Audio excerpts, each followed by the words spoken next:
Olá, povo amado do Senhor, paz e graça a todos. Quem vos fala, Pastor Marcos Lima. Estamos aqui na meditação da palavra do Senhor, estudando. Eu senti de Deus passar por aqui para trazer alguns esclarecimentos na vida de muitas pessoas que estão tendo dificuldade nos seus ministérios para se desenvolver. E eu quero trazer aqui em Mateus capítulo 10, que fala-se sobre a escolha dos 12 apóstolos. Quando Jesus, aqui no versículo 1, tendo chamado os seus discípulos, presta atenção, deu-lhes Jesus ordem, ou seja, autoridade sobre espíritos imundos, para o expulsar, para curar toda sorte de doença. Parênteses, doença e enfermidade. Qual é a diferença de doença para enfermidade? A doença significa física, é aquele tipo de doença que pela natureza eu adquiri, então é doença. Isso significa também enfermidade, são moléculas do diabo, são doenças que o diabo põe na pessoa, então isso significa enfermidade. Vamos lá. 2. Ora, os nomes dos 12 apóstolos, você já conhece. Aqui, nós temos Simão Pedro, nós temos André, nós temos Tiago, Zebedeu, João, seu irmão, Bartolomeu, Tomé, Mateus, o publicano, Tiago, Alfeu, Tadeu, Simão, Judas Iscariotes e assim sucessivamente. Aqui estão os 12. Uma certa feita, para quem não sabe, o pastor Marcos psicólogo, e uma certa feita eu estava fazendo um estudo acerca da vida de cada discípulo. E quando eu comecei então a entender a vida de cada discípulo, eu fiquei literalmente escabriado. E eu lembrei de uma certa feita quando um amigo virou para mim e disse assim: Marcos, me responda uma coisa, por que a igreja é cheia de ex? É ex-traficante, é ex-drogado, é ex-lésbica, é ex-homossexual, é ex-isso, é ex-aquilo, e agora entraram para a igreja e querem ser mais santos do que os outros. Naquele momento eu parei, respirei, e na mesma hora o Senhor me deu a resposta. Mas antes de eu responder a você agora essa resposta, eu quero dizer para você que a vida de cada discípulo no qual eu externei para vocês aqui, não foram santos não. Sabe por quê? Hoje em dia as pessoas procuram muito a perfeição na vida do irmão. O irmão tem que ser santo. O irmão não pode praticar nenhum delito, porque se ele praticar, ele não presta. O ministério de Jesus não foi do lado de pessoas corretas, justas. Ele andou do lado de pessoas tortas, de pessoas que não condiz com o que muitas pessoas acham que é a verdade. Começamos agora por Pedro. Quem foi Pedro? Pedro foi um cara literalmente impulsivo, foi um camarada literalmente explosivo, espoletado, desequilibrado. Foi quem Jesus chamou. Quem foi André? Foi o homem da discórdia, é o homem que levava e trazia, era o homem que tinha inveja, entende? Quem foi Tiago? Formador de opiniões. Presta atenção. Quem foi João? Centrado nos seus interesses, só pensava em si. Quem foi Filipe? Filipe era aquele homem que ficava em cima do muro, indeciso, não tinha decisão. Quem foi Bartolomeu? Desinteressado e vulnerável. Olha quem foi que Jesus chamou, hein? Quem foi Tomé? Sempre com suas incredulidades, sempre foi incrédulo, sempre acreditou naquilo que via. Quem foi Mateus, o publicano? Olha, esse camarada, ele tinha empenho só para os seus interesses. Era outra também, como de fato Tiago. Quem foi Judas? Ambicioso. Judas Iscariotes sempre foi um camarada muito ambicioso. Mas por que Jesus escolheu esse camarada? E nós podemos ver que são pessoas fora de realidade, fora do princípio daquilo que muitas das vezes nós pensamos que tem que ser. São pessoas que não falam a língua da santidade, da retidão. Foram um cara literalmente ao verso. Mas Jesus, quando escolheu, ele sabia o seu trabalho. Sabe qual era o trabalho dele? Lapidar. Aonde agora eu venho responder aonde eu comecei. Porque a igreja aceita drogados, é cheio de ex isso, ex aquilo, ex isso, é ex fofoqueiro, é ex isso aqui, ex aquilo. Porque a igreja, Jesus, a especialidade de Jesus é escolher lixo. Que isso, pastor? A especialidade de Jesus é escolher lixo. Por quê? Porque ele é o rei da reciclagem. Ele escolhe o lixo, recicla e faz luxo. Mas quando ele chamou, ele sabia assim, eu sei como tratá-los, eu vou lapidá-los, eu vou tratá-los e vou fazer um luxo diante da minha presença desses camaradas. Você pode ver que quando Jesus chama, ele chama para a sua presença. Mesmo sem conhecer Jesus, eles começam a acompanhar Jesus. Quando as pessoas estão dentro da igreja hoje, vai nos cultos, faz campanha, sai de campanha, dá glória, dá pirueta, mas não conhece Jesus. Sabe por quê? Nós temos aqui um exemplo no capítulo 14, versículo 25, quando Jesus, antes, ele vai fazer a multiplicação no Mar da Galileia, e quando ele faz a sua multiplicação, a primeira coisa que ele faz, ele vai aos discípulos e fala para que os discípulos voltassem ao barco e lá e hosperassem. Só que os discípulos voltaram para o barco, mas já era noite, então o barco tomou o seu rumo. E Jesus, a Bíblia vai dizer no capítulo 14, 25, que Jesus, na quarta vigília, que significa entre 4 a 6 da manhã, Jesus foi ao encontro dos discípulos. E a primeira coisa que acontece, Pedro, quando o avista, ele grita, é um fantasma. Sabe por que ele falou isso? Porque não conhecia Jesus. Sabe de quem é esse comportamento? São de pessoas que seguem e não são discípulos. Quantas pessoas que estão dentro da igreja como seguidor, como espectador, mas não são discípulos?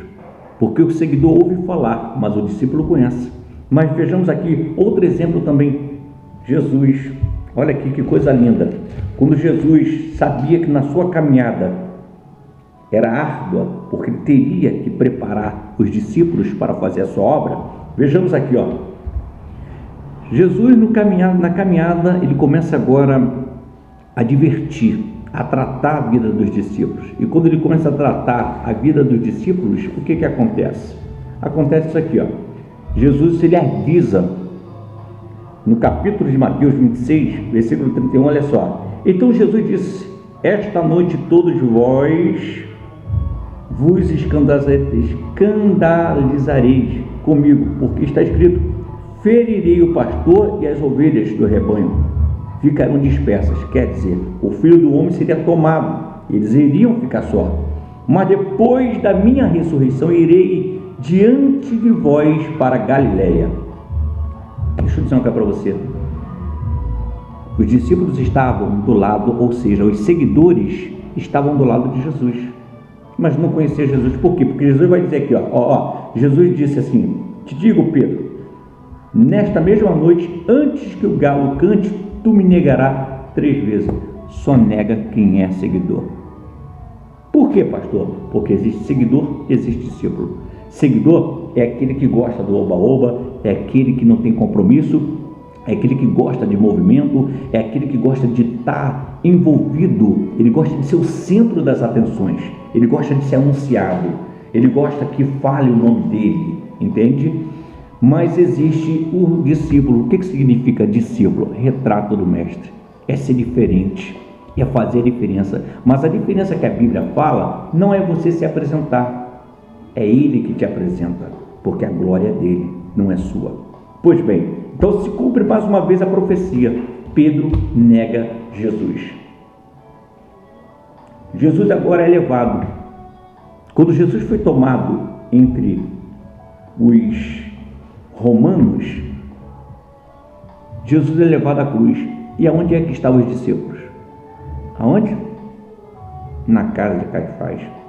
Eles negaram Jesus, todos negaram, porque se fossem discípulos, eles morreriam amor por amor a Cristo. Eles se esconderam, porque eram seguidores. Seguidor, ele é traidor. O seguidor, ele não é vulnerável. O seguidor, ele é inconstante.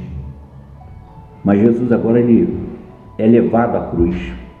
E quando Jesus é levado à cruz, agora presta atenção que quando Jesus é levado à cruz, ele faz uma promessa: eu vou até vocês, eu vou voltar até vocês. E o que acontece?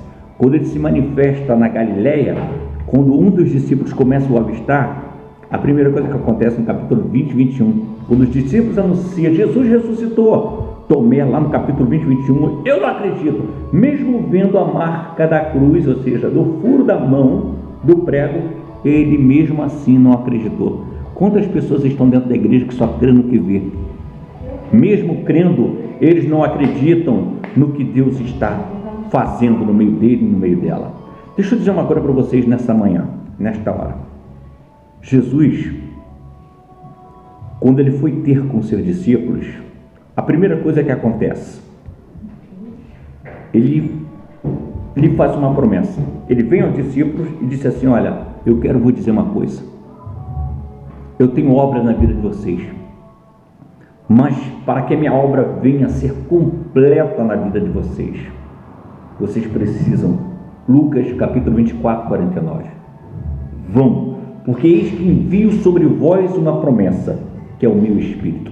Eu vou para o Pai, mas enviarei o Consolador, e ele estará contigo, convosco, até a consumação do dia, do século. Vá e ficai em Jerusalém, até que do alto sejais revestido de poder. A maior preocupação de Jesus era revestir, era mudar a história dos discípulos. Agora a palavra revestir, presta atenção, capítulo 2 de Atos, lá está escrito: estavam todos reunidos no mesmo lugar, e de repente surgiu um som impetuoso e encheu toda a casa, e todos foram cheios do Espírito Santo. A palavra, presta atenção, o som e o vento impetuoso significa vento da regeneração. Sabe o que acontece? Aqueles que era tralha, o que era fofoqueiro, não fofocava mais. O que era invejoso não tinha mais inveja. O que era mentiroso parou de mentir. O que era egocêntrico parou de ser egocêntrico. O que era ciumento parou de ter ciúme, porque o Espírito Santo entrou. E quando o Espírito Santo entra, há mudança na vida do ser humano. Jesus quer mudar a sua vida. É contigo que eu estou falando. Pastor, tenho 20, eu sou pastor, sou pastora, sou evangelista, eu ando o mundo. Você pode andar o mundo, mas se não tiver transformação na sua vida, você não vai ter, você não vai ver e não vai entrar no reino de Deus. Tem que ter transformação. Você pode ver que quando o Espírito Santo ele se manifestou, o que acontece? O que aconteceu? Houve mudança. Quem foi Pedro? E você pode descrever aqui em Atos que a primeira pregação, depois que Pedro sai de Jerusalém, na sua primeira pregação, o que aconteceu? Quase 3.000 vidas se entregaram a Jesus. É isso que Jesus quer fazer na sua vida. Ele quer mudar. Ele quer mudar a tua história hoje. Ele quer mudar o teu ser, o teu caráter, a tua personalidade. Para de ficar preocupado. Ah, que fulano é isso, que fulano é aquilo, que fulano é errado, eu não concordo. Você não tem que concordar com nada, porque você não é dono de nada. Jesus está no centro de tudo. Foi Jesus que chamou os errados, foi Jesus que chamou os tortos. Então, quando você for querer reclamar com o irmão, ou fazer fofoca de fulano Beltrano, vai falar com Jesus, porque foi Jesus que chamou. Quem foi você no seu passado? Será que você foi tão certinho? Tira por você própria. Será que você é tão certinho assim? Nós somos pecadores. Todos os dias precisamos de misericórdia. Então pare com picuinha, pare com conversinha, faça a obra de Deus. Para de piadinha, para de conversas tórpias, palavras que não edificam. Se edifique, se conserte e faça a obra de Deus, tá bom? Fique com essa palavra, que Deus te abençoe. E um dia e uma noite profética na presença de Deus. Presta atenção, Jesus veio para aqueles que não são, para fazer ser. Jesus veio para os tortos. Ele é marceneiro, ele conserta os tortos. Então não queira ser justo, ser mais santo do que as outras pessoas. Seja uma pessoa misericordiosa, seja uma pessoa misericordioso e tenha prudência no que você vai falar. Um forte abraço a todos, no nome de Jesus.